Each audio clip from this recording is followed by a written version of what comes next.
This podcast is brought to you by Vitally. Hey, CS Pros, imagine this. Your QBR decks build themselves, your customer emails write themselves, and you get instant insights without digging through endless spreadsheets. This is a game changer for customer success. The Vitally AI Copilot turns hours of manual work into minutes. You can auto-generate meeting summaries and follow-ups. You'll be able to draft customer-ready emails instantly and get AI-powered insights in order to spot churn and upsell opportunities before they happen. And Vitally wants to show you how these AI features work through a live demo. When you book a qualified demo, you will also be entered to win a free pair of AirPods Pro. Vitally is the all-in-one customer success platform that helps CS teams make data-driven revenue decisions. And now with AI, it's like adding a superpower teammate to your team. So go to vitally.io/CS Pro to book your demo and enter to win a pair of AirPods Pros today. That's vitally.io/CS Pro or click the link in the show notes. Hello, everyone. I'm your host, Anika Zubair, and welcome to the Customer Success Pro podcast, your go-to space for real talk, expert advice, and actionable insights in the world of customer success. I'm a CS executive leader, award-winning strategist, CS coach, and customer success fanatic. I help CSMs and CS leaders build the skills and the confidence to become revenue-driving pros and scale world-class CS teams. So whether you're brand new to CS or a seasoned leader, this podcast is here to support your growth. Because customer success isn't a destination, it's a journey. And I'm here to be your guide and navigate every step of your journey. So join me every Wednesday where you'll get fresh CS tips, tricks, and strategies you can actually use. Some weeks I'll share my own insights and best practices from working in CS over the last 13 years.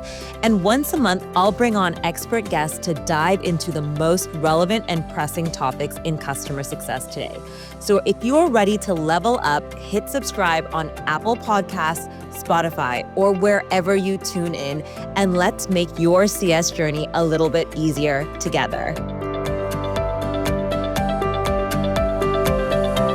Welcome back to the Customer Success Pro podcast, the go-to show for CSMs and CS leaders who want to drive real impact, not just check boxes. Today's guest is someone whose name you've probably seen across your LinkedIn feed if you follow European customer success trends. Sean Reid is an award-winning customer success leader based in Ireland with leadership experience at HubSpot, Personio, and Tive. His thought leadership has made him a recognized voice in customer success across Europe, and his latest innovation, the Renewal Probability Score, has recently nominated him for Best Innovation in CX at the 2025 Irish CX Impact Awards. In this episode, we are diving into a conversation every CS Pro needs to hear, which is why your green accounts might actually be at risk. And yes, we're going to challenge the idea that green accounts always means good. And Sean is going to walk us through what most CS teams are missing when it comes to customer health scores and renewal forecasting. So let's dive into it. Welcome, Sean, to the podcast. I'm so excited to have this conversation with you today. I know that there's probably very few people that don't know who you are because of all of your accolades and being known on LinkedIn. But for my listeners who maybe don't know who you are, do you mind sharing a little bit more about your background and who you are and your journey in customer success? Yeah, absolutely. And thanks so much for having me. And I feel very humbled for that introduction. So my name is Sean Reid. I've been in CS now for over a decade, based out of Ireland. My journey here is that I'm a marketer by background, and I fell into customer success by a complete accident by joining HubSpot. It was back when they were hiring folks with marketing backgrounds to join the CS org.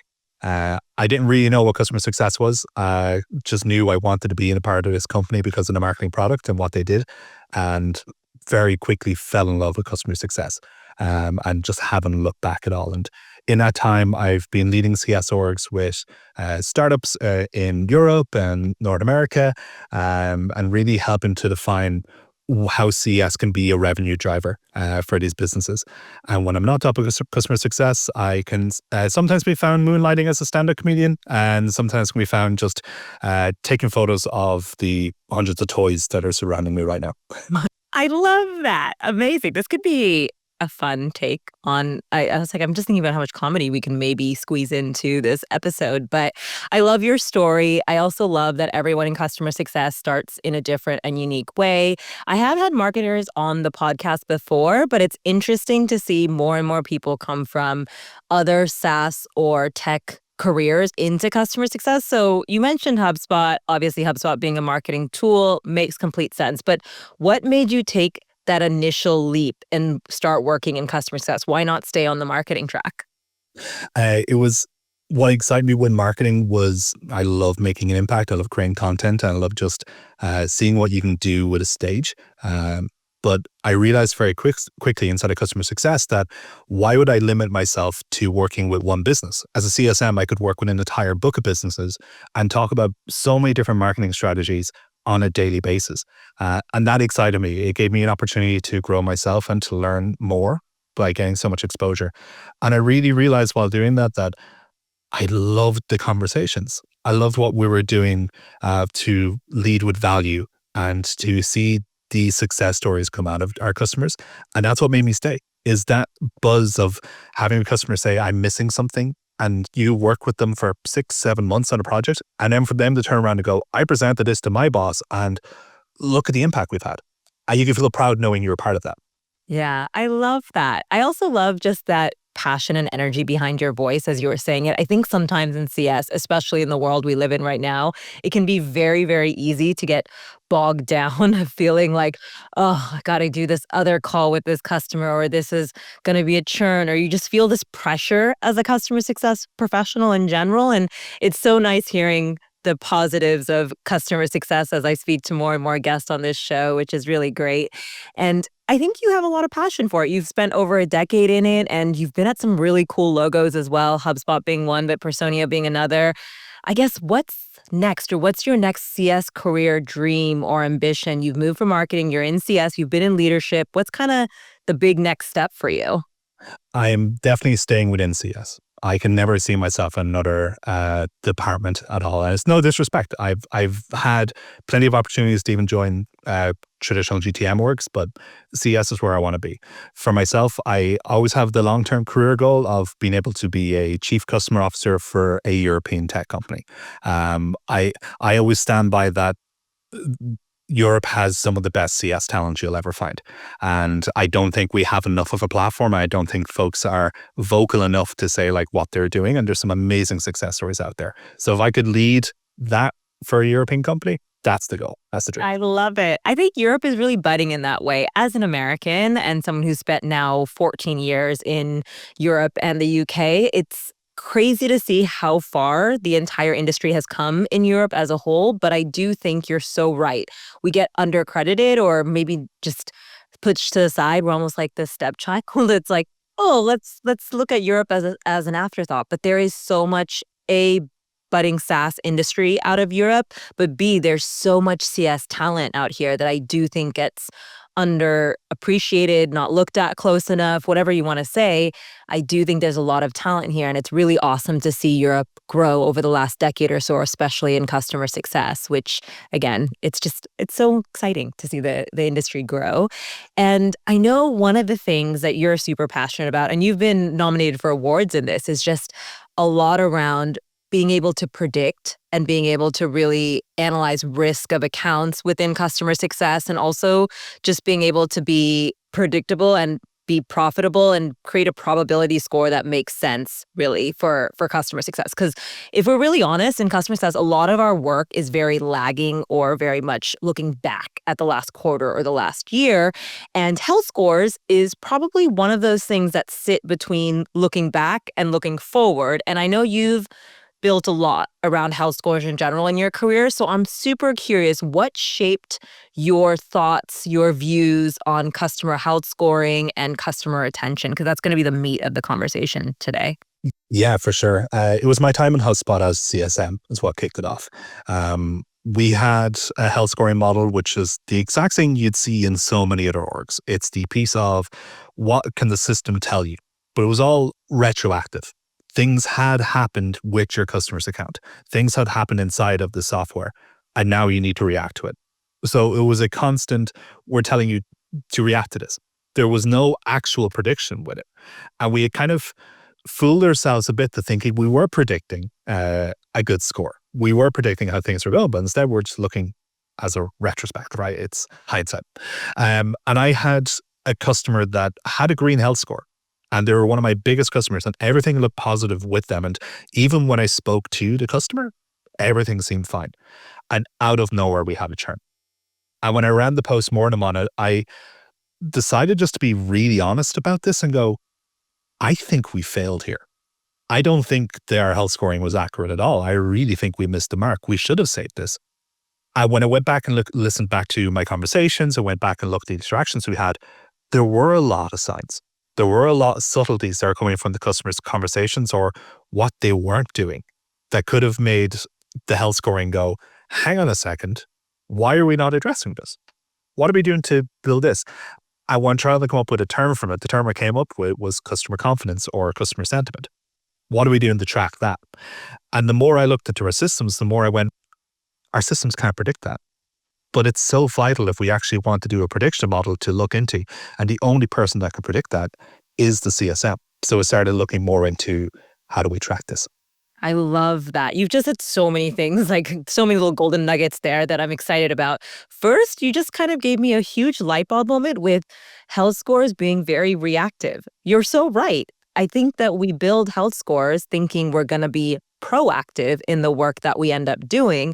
But even as I think, even the health scores I built throughout my career and for my team to actually be proactive, we're only ever reacting to either a positive or a negative health score. It's not any way to do forward thinking of what this is going to mean to us. And you're so right that a lot of it comes down to sentiment or, again, customer belief of use of the product and also how they're interacting with the CSM, which is another huge part of this conversation. But let's go back to your HubSpot days when you first noticed that even green accounts were churning, which I think anyone listening to this episode probably feels the same. I've had plenty of green accounts churn. And I think you said something really important was that you decided to look back and actually do a postmortem and actually look and analyze all of the data that was in front of you when it came to these green accounts that were churning. So what did that look like? Walk us through, what did your postmortem look like? What did it reveal? Share a little bit more about that. Yeah, for sure. So when I went back to the postmortem and really figure out what exactly was happening, I wanted to see what was coming up in the conversations we were having that pointed towards distrust in the software. Because I always had in my head, and thankfully Daphne was my manager, so I was able to have a fantastic person to ping pong these ideas with, was to be able to say, like, surely there was an action or an inaction that helped them lose their confidence. And there was some moment where they bought this with a belief of it can accomplish this, and now that was broken. It wasn't necessarily what you have done as a CSN. It was just that problem was still not addressed. So one of the main things that popped up was going right back before they even became a customer. Who was involved with the closing? Who were the people that were looped in those conversations? And I found that there was 3 big influencers who not once were we seeing in our check-in calls. Not once were we seeing in our QBRs, and that's a whole other conversation as to why I eventually say debt to QBRs, but they were not involved. We never saw them, but yet they were a major decision, the reason to purchase it. So I actually decided to reach out to one of them and go, hey, I know we're done, but I'd love to get your feedback. And sure enough, they didn't see the value of what we're doing in HubSpot. And they were a main influencer to go, yeah, we're not going to be using the tool anymore. And all I could think was, well, this person was decided that we're going to purchase it. And because of our decision to not engage with them at a meaningful level, they weren't really seeing what was going on. And I found that really my point of contact was a great champion, but wasn't fantastic to be able to go internally to their own org and go, this is the value of HubSpot. This is the value of what I'm doing, what's happening right now. So for them, all they saw were problems. All they saw was something going, this is moving too slow, or this is not as efficient as we want it to be. Therefore, get rid of it. And my point of contact did not have the ability to be able to say, this is why we need to keep it. And that's where it got pinpointed to, that is a sign that we should have started tracking early. Surely I should have been able to come up to the health score and go, log as a sentiment belief, main influencer has not shown up for the last 3 check-ins. Therefore, the health score should be showing that as, this is a negative sentiment. This is why you should be worried about this account. And therefore, create an engagement to go, this is how you can engage with that person, get them back into the calls and really deep into them because they're your risk. Yeah. I love that you just highlighted something so important that I think we take for granted in customer success, which is the lack of multi-threading or the lack of really having multiple contacts within your customer organization. Because I see this often, but every customer at every company, there are multiple decision makers that are going to decide, yes, we're going to pay for this software and implement it and start using it. But there's probably even more. As someone who's been part of executive teams, there's so many people who weigh in on which tools you actually keep within a company. I would say even more than when a sales cycle happened. I think there's even more people making a decision on a renewal cycle than the actual sale. So you're relying on your one point of contact to tell the value of a product to, let's say, the CFO, the COO, and the CRO, all who are the executive owners of this product. Suddenly, you're going to be like really shortchanging yourself because they don't see the value the same way you articulate the value. And your point of contact is just going to say, yes, I use this tool every single day. Well, we all know in 2025, usage does not equal value, and usage is great as a starting point. But if you don't actually show value, you might as well just count that as churn, which is probably why those green accounts were showing churn, because they were great when they come to usage, but they weren't seeing the value. And I'm so interested that you guys were able to pull all of this out of your postmortem. And then you said that the CSM put in that negative sentiment. Was that something that's manual, or did you guys automate that? How did that start becoming a part of everything you guys were building with your health scores? So I started to do that inside of Personia then as a leader, because that was one of the parts where I said, I want to be able to start building that out. I want to build this process.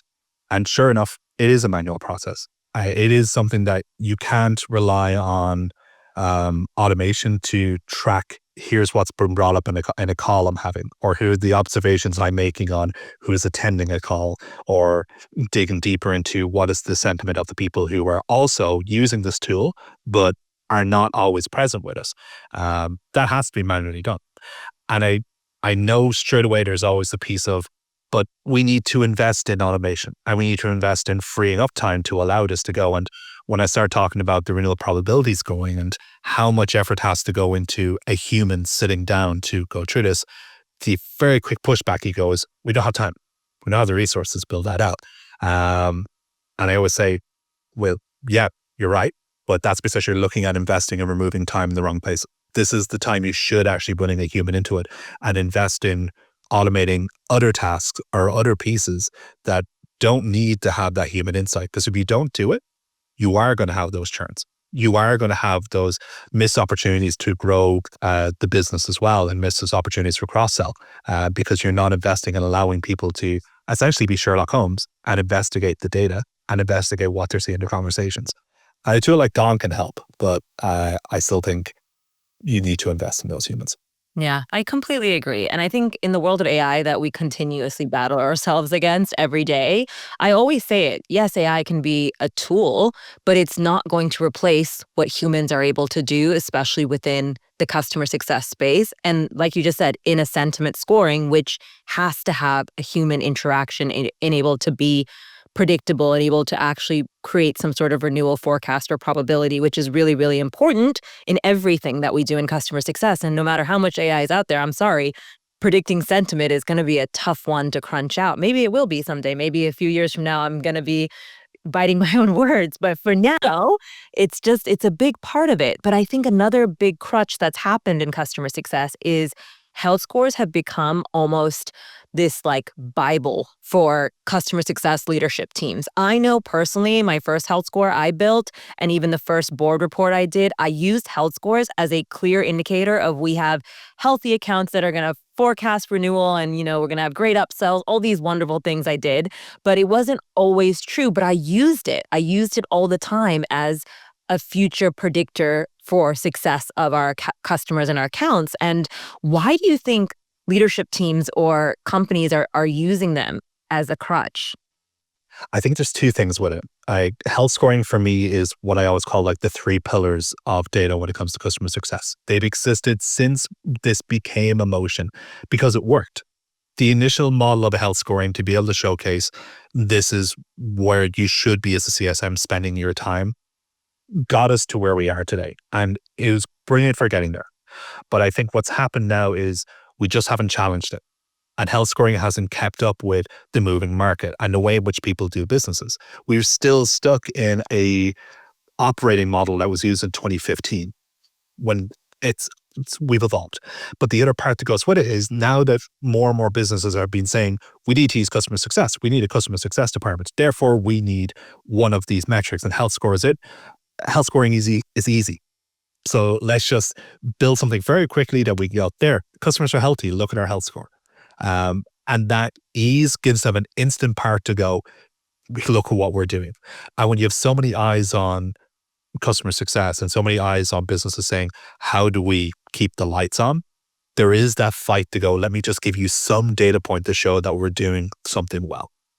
And that's why I think there's such a reliance on it. Yeah, I agree. I've said this before, and I hate saying this. I don't want to talk badly about our industry and everything we've, accomplished in customer success. But I do think sometimes in CS we get lazy.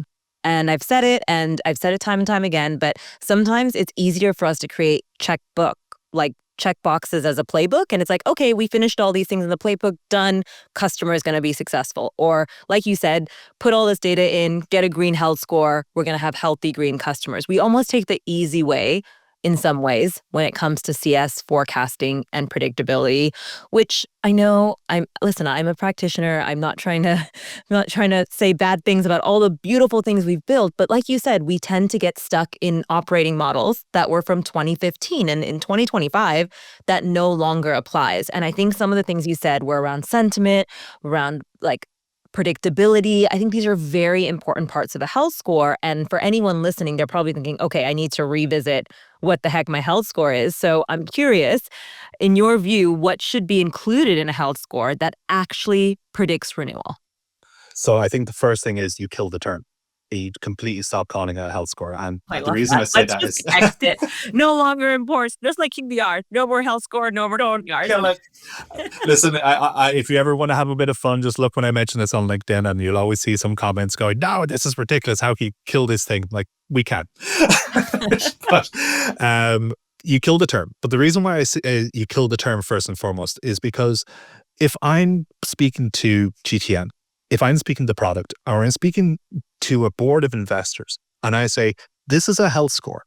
I'm in CS, I'm in my CS bubble. I know what a health score should do. It should show me the likelihood an account going to renew. But if I just call it health score, no one knows really what I'm talking about. It can mean a million different things to different people. I've tested this, and I've actually said to some folks who have no CS background, if I said health score and gave you a number, what do you think this means? And I got wild answers. I had some people saying the health score showcases how much they like using the product. I've had some people say a health score is more likely this that I can upsell to somebody. A health score is more likely that someone's not going to contact our support team.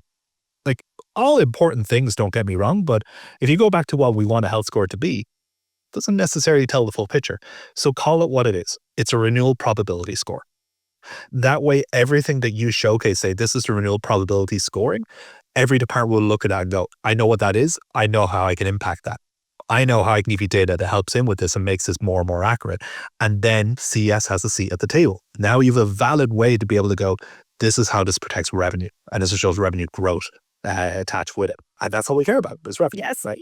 Yes. Oh my gosh. Anyone who's like watching the actual video podcast right now, all I'm doing is smiling and nodding because I have no notes to add to that. That is so right. It is so right, though. It's so important to call out that we are just trying to predict a renewal here. And if you change the naming, I was just smiling, thinking, wow, I would have saved hours, if not weeks of my life, trying to convince other departments what they have to do to actually make the health score green. They don't get it. They're just like, oh, green yellow, red. And I remember how many health scores I built throughout my career, and everyone in marketing or finance was like, so what does yellow mean? Like, and giving me these blank stares. And I'm like, what do you mean? I put so much energy and effort into this, and it's going to make sure we have renewals and upsells. And they're like, oh, okay. But you're so right. Even as simple as changing a name can change how our mindset actually works with this data and how it actually helps us as a business and helps other teams, like you said, which is just the point of it, really. And so I love it. Just X the name, change it. So I think my call out to that part is, so if anyone's listening to this, please don't leave a comment on my LinkedIn again. You're just creating another health score with a different name. It's like, I kind of am, but there's a reason to it. Yeah, exactly. There's a reason to all the madness in customer success. I love that. I love it. Amazing. But the input part then, and once we've done that, is I would say there's still, don't get me wrong, there's still a need for the alert style of health scoring by saying your customer has taken an action and you should be aware of this, or their average usage of the tool has dropped. Like, of course, factor all that in. For my scoring, that would be 40% of what makes up the score. 60% of it is the CSM's input. And that can be brought down to make sure that, one, the CSM always have the overriding majority of what dictates the score. Because I sometimes use an example of, I have my Weber barbecue. I adore my Weber barbecue. I will never replace my Weber barbecue. I will be loyal to Weber. This podcast is now sponsored by Weber. Sorry. I love that. Rita, this is now going to be your grand partnership opportunity. But I use it for 3 months of the year. If you put a health score to that, there will go, he's going to get rid of it. But I adore it. This is where that usage comes in. I put the other extreme of my, actually, I used to say my kettle, but lately it's my television. I use my television daily. I hate my TV. I absolutely despise it. The moment it breaks, I'm getting a different brand. I'm not going with that brand afterwards. It's the same with software usage. So we can't just have that be the majority of what makes up the score. 40% will help give you that safeguard, because the 60% of CSN, given that context behind, here's why the usage is low. Here's why the usage is high, but should still be a concern because of the sentiment. And starting to track things like, how engaged are the multi-threading users that we need here? What conversation moments are you hearing? Are you hearing someone say, this was much easier for me to implement than I expected, and I'm getting results faster? Great. Positive sentiment. The score increases. Just logging those pieces in the CRM ensures that we have a health score that showcases sentiment, showcases usage, and leads me to go, the likelihood of this account renewing is X. And I'm sorry, get rid of the terms green, yellow, and red. Give it a number. Because to your exact point, I've gone into rooms where we had a health scoring model, had green, yellow, orange, and red. And the biggest argument we would always have is, well, what's a yellow and what's an orange? Yes, exactly. They're like, what's yellow? How do we get it to green? Like, I've had that question come up so many times. They're like, why is it yellow? Okay, I explain why it's yellow. And then they're like, but what is it going to take to go to green? And then there's so many levers, but it's like, again, a numeric value makes complete sense, because it's like, okay, +1, -1, whatever it is, like, just make it make sense. And I think what you're saying makes a whole bunch of sense, even though the LinkedIn trolls might disagree with us. But I'm also curious, you mentioned 60-40, which I'm guessing everyone's already, like, their brains are churning thinking, what? I have to do like 60% of human sentiment. And you just mentioned like stakeholders alignment, how often they're showing up on calls, which are really great. But are those each individual sentiments, or is it just like a joint sentiment score? How are you actually listing out all the human sentiment pieces that make up that 60%? And then how does it actually affect the score?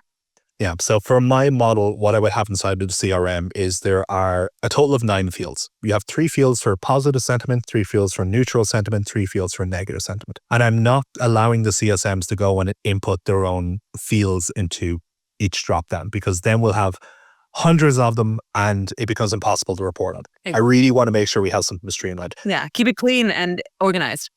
Exactly. So I have 10 options in each piece.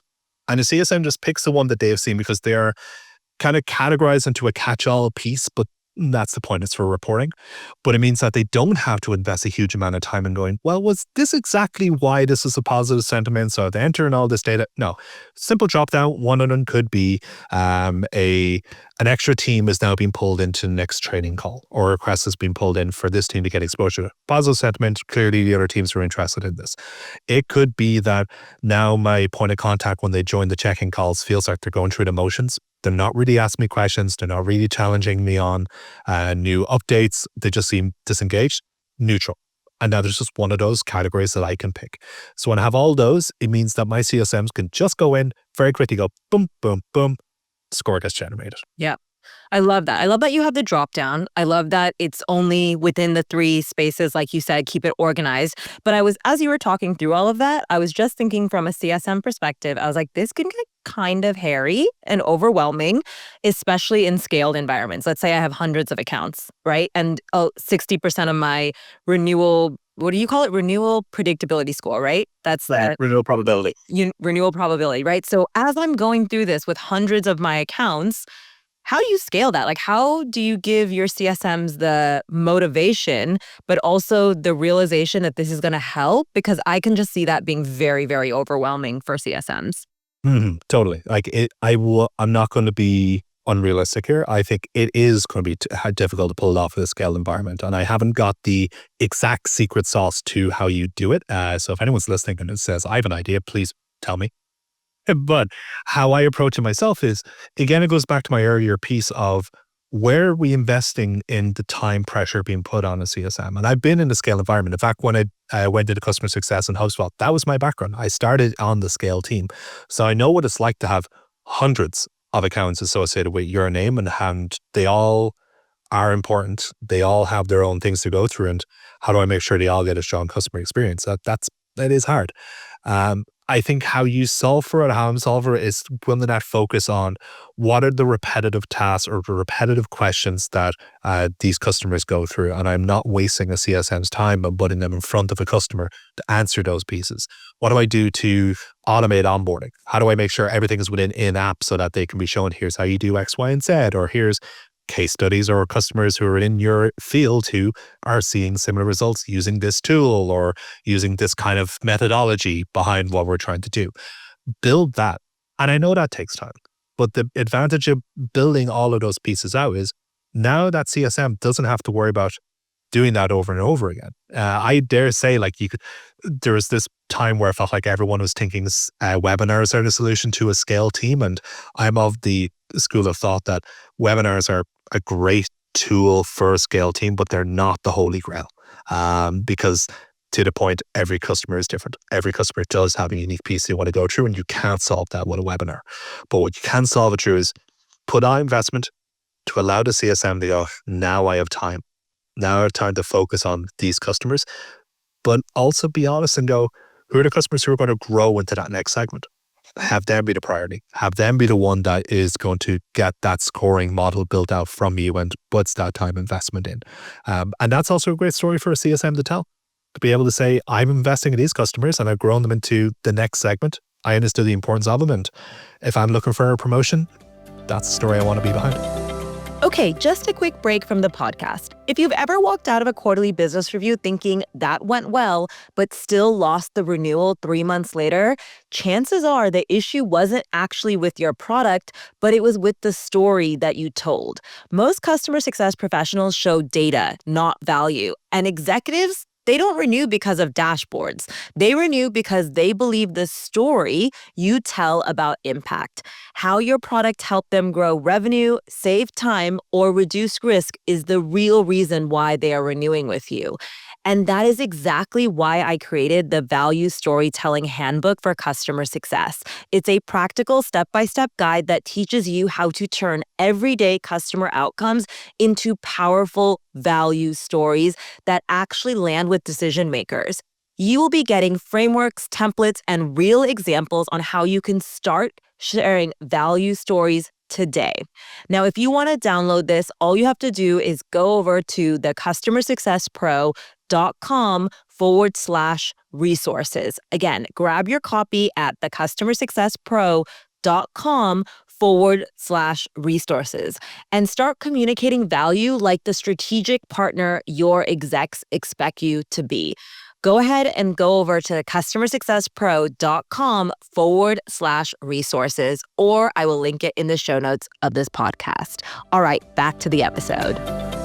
I think it's really important to use case studies and just examples of how it can be successful. I think it's great when you're in a CSM position to do that with your customers. But as a leader, you can use great examples of how a sentiment score actually results in positive output, like you said, whether it's a renewal or upsell or making their lives easier. Because I know a lot of CSMs really feel like even with AI, even with automations, they're just saying that it's all too much. It's way too much admin work for us to go and manually add a sentiment score to every single customer, but it does result in outcomes, like you've just said, and it is something that's much more trackable and much easier for them in the long run. So I think the pain point I keep seeing is that people think that a health score is actually going to create a new ability for them to suddenly magically upsell or renew a customer, but it's really just causing more work for them.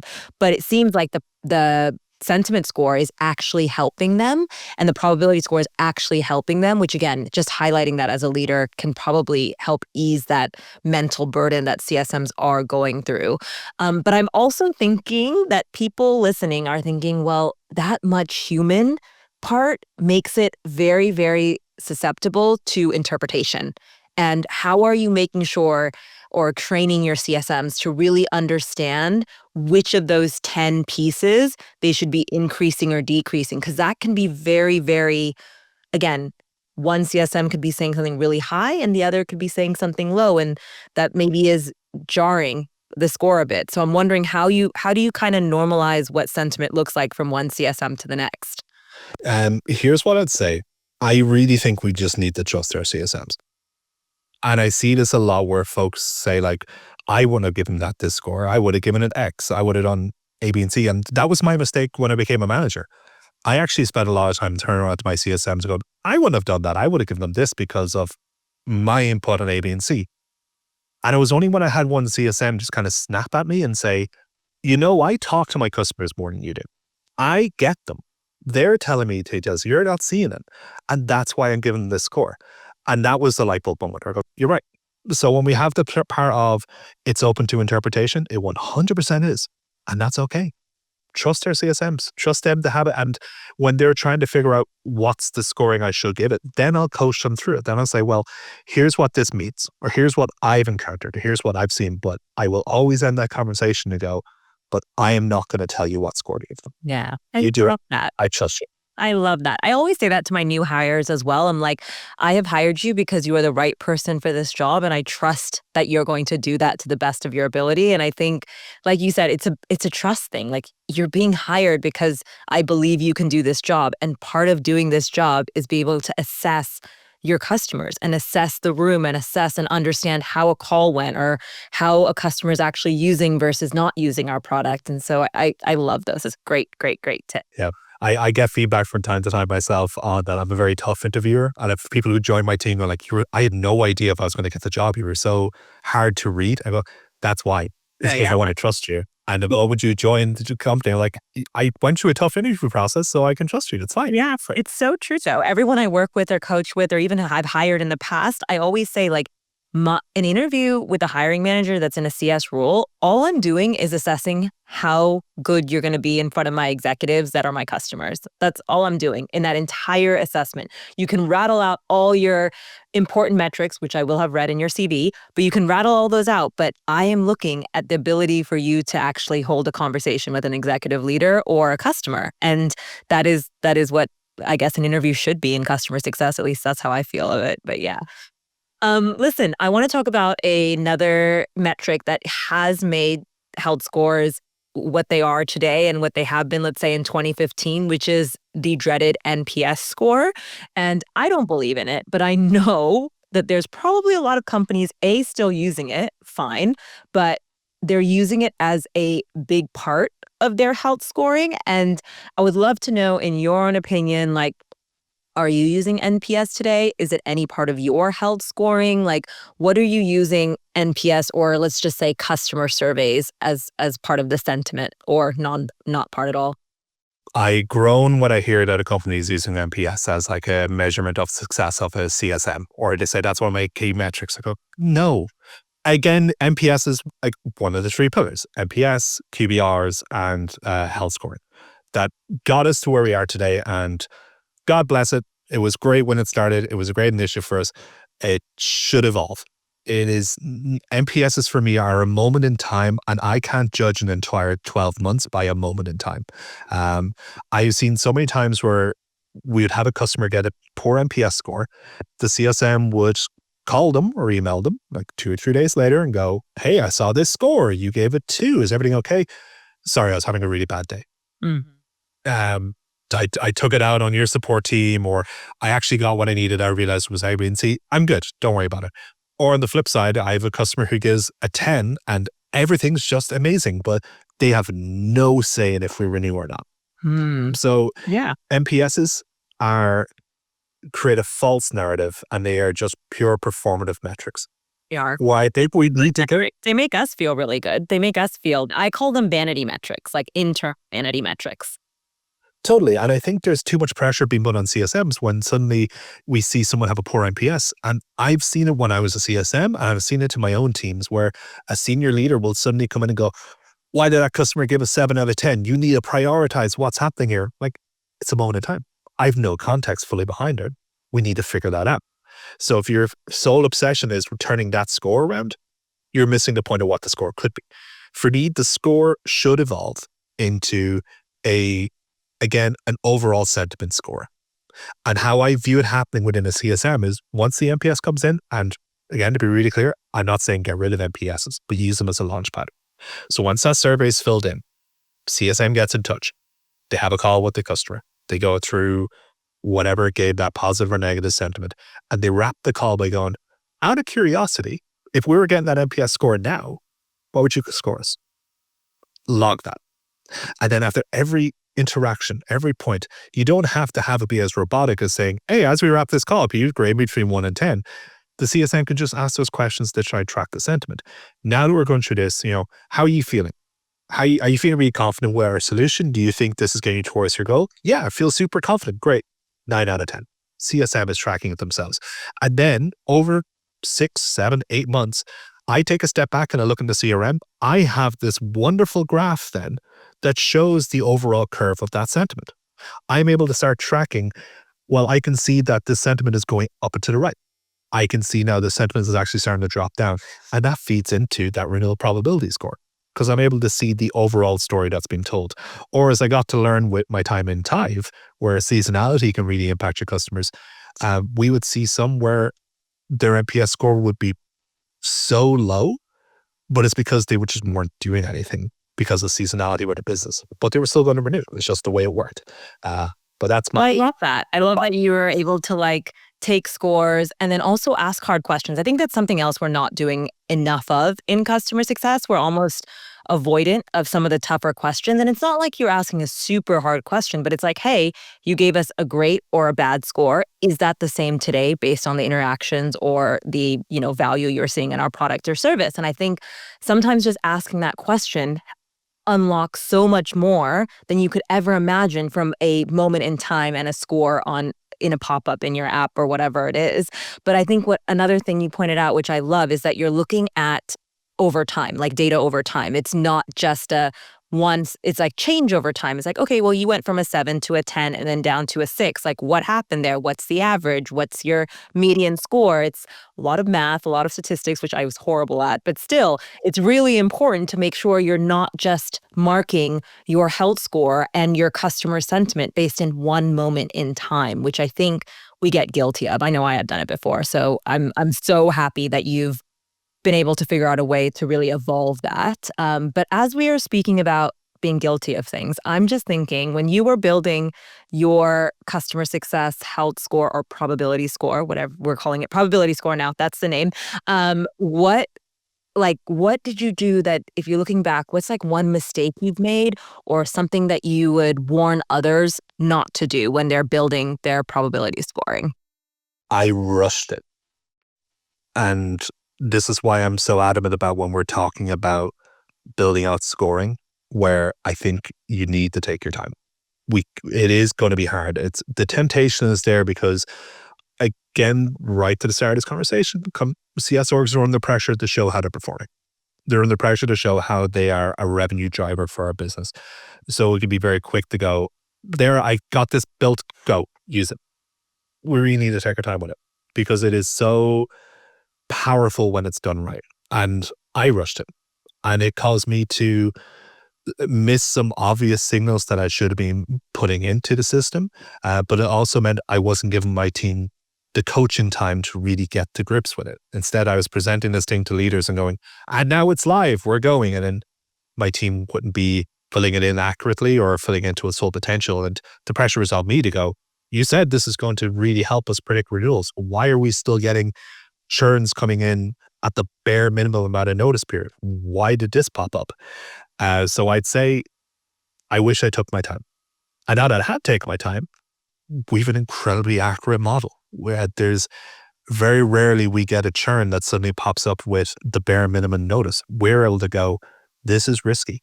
And we're calling it out as risky.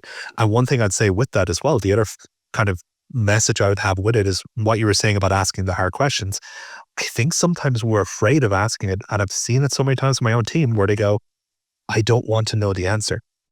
I was like, we're scared of knowing what's out there. Yeah, I agree. But we're scared because we already know what the answer is. We know it's unhealthy. We know it's going to churn. We know there's a problem there. We just don't want to hear it because the moment we hear it, we kind of take it as the moment now I've done something wrong, which is a mindset CS needs to get out of. We need to be able to ask the hard questions. So instead of us going, this happened and I wish I had known about it 6 months ago, instead of going, I asked the hard question and I knew about it 6 months ago because I asked the hard question and I saved the account. Yeah. Yeah. Let's ask more hard questions. Let's stop being avoidant of that. Let's also just realize that we probably already know the answer to the hard question, so we might as well just ask it. So I love that. So other than taking your time, which I agree, by the way, sometimes we like to rush everything in CS. I don't know if it's like the pressure of living up to quarters and years of business and the go-to-market team, but if your customers are renewing on a yearly basis, why are we rushing everything we're building if it takes a year for a customer to actually renew with you? I don't know why, but other than time and other than rushing it, if you were advising a CS leader starting from scratch today and building out a probability score for renewals, what would be your top piece of advice for building a model that actually works? Speak to the customer is the other part with this as well. I've seen this a few times with gosh, I forget the gentleman's name, so I'm apologizing if he hears this, but there's someone who's left a few comments on my own LinkedIn who always comes back to say, what about the customer? When we're building all this, how do we make sure the customer is at the heart of everything we do? And HubSpot had this wonderful decision tree that I don't think we speak about enough. When you hear about the culture code in HubSpot, you think about how they're doing with customer success. They run by a value prop of, for everything we do, the very first question is, what is the value to the customer? And if we're not answering value to the customer, if we don't actually bring the customer in. So as we're building out a scoring model, as we're saying to our customers, this is something we want to do, let's ask them. There's no problem with turning around to a customer saying, we're building a new metric that's going to help you in the long run. We'd love to get your input on it. We'd love to see, does this resonate? Would you view this as something that is helpful to help you be successful? Let's do it. And I think CS gets afraid of that. CS sometimes can be afraid to go, we don't want to show our customers our metrics because we're afraid we'll be seen as sales. We're selling every day. We're selling value. We are. So that's afraid that we're not competent enough and our customers will think of us as less because we don't know what to share or how to show the value. But we're all human. We're all human. We're not in sales. In some ways we are selling value, but still, let's stop being fearful of some of the basics of what customer success is. And if we're forgetting to put the customer at it, then we're failing.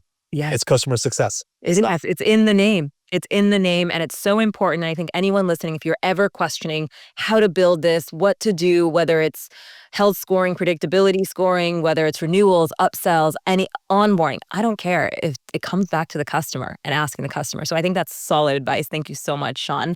We can keep talking about this for years probably, but I want to wrap us up and I want to go into the quick fire questions where I challenge each one of my guests every week to basically answer these next few questions in a sentence or less. Are you ready for the challenge? Let's do it. Awesome. Okay, my first question for you is if you could predict the future, what do you think customer success will focus on next year? The customer success will focus on lifetime value. Love it. Love it. It's been an important metric for years now, but I love it. I love it. Value, value, value. It's the name of the game. Amazing. Next question is which app or software do you use every day or every week? And it can be on your phone or your laptop. It can be CS related or not, and why? Favicon. So I use Favicon daily, which it's completely different in the conversation I have, but Favicon helps me make sure that I'm keeping my LinkedIn content in check with my audience that's actually resonating with them. Ooh, this is fun. I have to go check this out. I've never heard of this tool, but that's interesting. Amazing. Next question is if you could change one thing about customer success, what would it be? Stop being a dumping ground for everything. And that's a catch-all, but it's the truth. I would say have us be more focused. It is. It is. We sometimes just become the everything department, which is unfortunate, but it is what it is. I love that. Amazing. Okay. Another question, which is going to be new, and I'm going to try it out for the first time with you. But since we're in the world of AI, I'd love to know what is one way that you're using AI in a cool or new way. Can be in CS or tech or personally. I use AI to help coordinate my Disney trips. So I have a spreadsheet I have set up that pulls in so much data on queue times, holidays for my kids, my own work schedule, what the price of airline flights, hotels, and everything is. And I use AI to help go, this is when the most best time for you to visit Disney to be cost effective, but also have low queue times. And your kids won't be impacted by school holidays. And also for you, you don't use as much PTO. I love that. Oh my God. Way to use like AI bot Disney version, but it's also your personal assistant. I love that. I love that. Amazing. Last question that I always ask my guests is who should be my next podcast guest? Emma Lampert, based in the UK. If anyone doesn't follow her, her advice on LinkedIn is excellent. But I would say she's not a dry guest. She is hilarious and is not afraid to call things out as they are. So I think will be entertaining for everyone to hear. I love that. Emma, if you're listening to this podcast, reach out. I'd love to have you on this show. And thank you so much, Sean, again, for your energy, your advice, your insights into the whole world of health scoring and what it means. If any of my listeners have any other questions or want to follow you or chase up the conversation, what's the best way to get in touch with you? Pretty easy to find on LinkedIn. So just search for Sean Reid, I'll pop up. Reach out to me. I'm always happy to have a coffee chat. Always happy to just shoot the breeze on anything to do with CS. Or as we've uncovered, if anyone wants to talk about Disney, I could probably talk about that for 3 times as long as I can customer success. Yes, I love that. I feel like I'm going to hit up Sean for all the Disney tips now. But thank you so much, Sean. I really appreciate it. And it's been an amazing conversation. Absolutely. Thank you so much for having me. Thanks for tuning in to the Customer Success Pro podcast. I hope you picked up something valuable to take back to your team. If you enjoyed this episode, it would mean the world to me if you took just 10 seconds to leave a review on Apple or Spotify. It helps more CS pros like yourself discover the show. And creating new episodes takes a lot of work, so leaving a nice review keeps me motivated to keep creating. And don't forget to hit subscribe on Apple, Spotify, YouTube, or wherever you listen to podcast episodes. I drop a new episode every Wednesday packed with practical tips. And if you've got a topic you'd love for me to cover or want to be a guest on my show, send me a message. All the details are in the show notes. I'd love to hear from you. And hey, if this episode helped you, share it with a fellow CSM or CS leader. Remember, sharing is caring. Cheers to your CS journey, and I'll catch you next week for our next episode.